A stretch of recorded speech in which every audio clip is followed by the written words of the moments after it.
한편 양산박 무리가 일으킨 소동이 동경에 보고되어 황제가 배석한 가운데 유쟁회의가 열렸다. 이때 유스다포 최징이 나라 군사가 북방에서 쫑유안을 노리고 있는 이때 조정에 귀순하도록 권고하는 것이 좋겠습니다 라고 주장했고, 황제는 그 주장에 따르기로 했다. 그러나 채경과 고구는 이 의견에 반대 입장이었으므로 식사로 임명된 젠종산을 불러 자신들의 견해를 밝히고 지와 짱시성을 가진 신복 서기를 그에게 딸려보냈다. 그들을 맞이한 이는 양산박 지방의 태수 짱수이였다. 양산박에는 유능한 자들이 많습니다. 그러니 함부로 대하지 말아주십시오.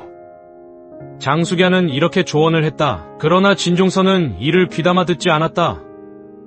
한편 조정에서 칙사가 왔다는 소식을 들은 두령들은 모두 조정의 진위를 의심하였으나 송강만은 매우 기뻐했다. 호숫가에 도착한 진종선 일행은 배에 올랐다.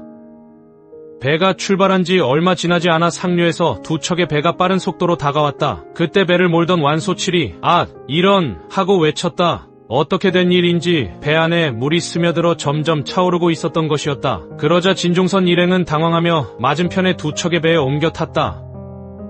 그렇게 서두르다 진종선은 황제가 칙서와 함께 하사하신 위조를 챙기지 못했다. 진종선이 탄 배가 사라지자 완소칠은 자신이 일부러 물이 스며들게 하기 위해 뽑아놨던 마개로 배의 구멍을 막고 배 안에 물을 퍼냈다.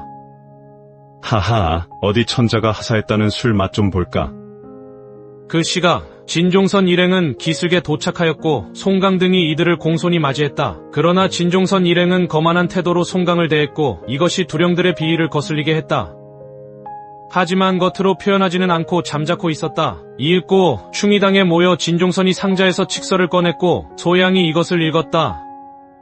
그런데 그 내용은 지금까지의 죄를 용서받고 싶다면 빼앗은 모든 쥔치와 쥔마, 쥔량, 저우슈안을 당장 조정에 넘기고 산채를 파괴한 뒤 도성으로 오라. 만일 이를 어길 시에는 관군을 동원하여 모두 처단하겠다 라는 것이었다.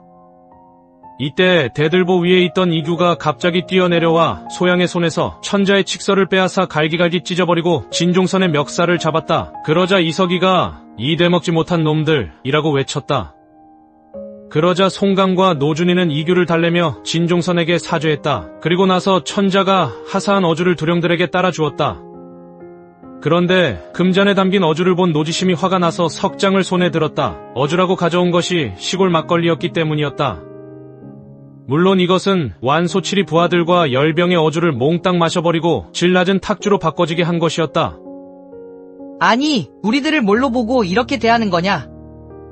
노지심이 이렇게 외치자 지금까지 화를 참고 있던 유당, 무송, 사진 등도 무기를 손에 들고 뛰어나왔다. 이에 놀란 진종선 일행은 허둥지중 산을 내려왔고 채경은 이를 천자에게 쪼상했다. 이렇게 해서 동관이 양산박 정벌 대장군으로 임명되어 10만의 대군을 이끌고 당당히 양산박으로 쳐들어갔다. 그러나 동관은 두 번의 싸움에서 3분의 2 병력을 잃고 간신히 동경으로 달아났다. 그러자 채경은 고구를 천자에게 추천하여 동관 대신 양산박을 치게 했다. 그리하여 고구는 쇠준 1만 5천과 쥔천 500척, 정병 약 13만을 이끌고 양산박으로 향했다. 그러나 완씨 형제가 이끄는 수군이 이들의 다 좌도이를 양산박으로 깊숙이 유인하여 포성을 신호로 사방에서 작은 배로 에워싸고 물속에 목재 등을 미리 숨겨놓았다가 적의 대선대가 이것에 걸려 꼼짝달싹도 못할 때 전부 사로잡았다. 이에 놀란 고구는 일단 달아났다가 쭈거孔明이라고 불리는 웬환짱이라는 머우스를 동경에서 맞아들여 참모로 임명하였다. 양산박에서는 다시 쳐들어온 관군을 공손승이 산 위에 있다가 보고 그들을 향해 주문을 외웠다. 이렇게 적이 검은 구름에 쌓여 우왕좌왕할 때 양산박군이 배를 몰고 가서 적의 군선에 일제히 불을 질러 새로 가져온 1,500여 척의 배가 순식간에 불타버렸다. 조정에서는 고구가 두 번이나 크게 패하자 다시 칙사를 보냈다. 이번 칙서에는 교묘하게 구절에 쥐 노디안을 찍어 어떻게 읽느냐에 따라 송강, 노준의 등이 저지른 죄를 모두 용서하고를, 송강을 제외한 노준의 등이 저지른 잘못은 모두 용서하고로가 될 수 있게 적혀 있었다. 이런 계략을 알 리 없는 송강은 칙서 속에 담긴 음모를 알지 못하고 매우 기뻐했다. 그러나 오용은 이를 간파하고 주변에 군사를 숨겨둔 채 갑옷과 투구로 무장하고 송강과 공손승 등과 함께 앞장서 군사를 이끌고 성에 이르러 고구에게 대중 앞에서 칙사가 칙서를 읽을 것을 요구했다. 송강을 제외한 노준에 아니, 송강 형님을 제외하고 항복하라니 이게 무슨 소리야? 칙서를 듣고 있던 화영이 칙사에게 이렇게 외치고는 활을 쏘니 화살이 그의 이마에 명중했다. 그렇게 해서 성 안팎에서 큰 싸움이 벌어졌고 이번에도 송강 측이 큰 전과를 올렸다.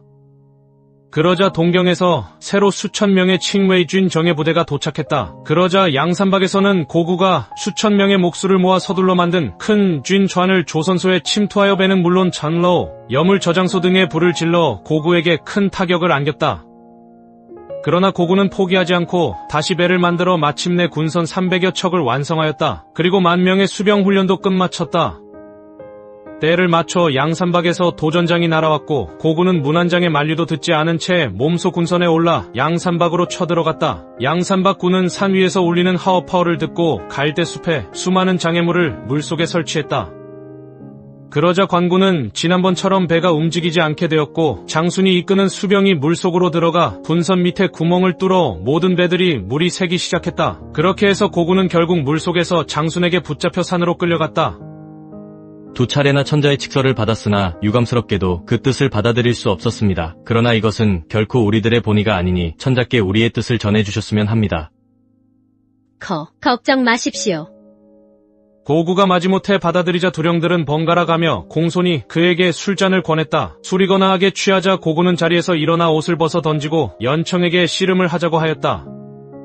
그것 참 재미있겠군.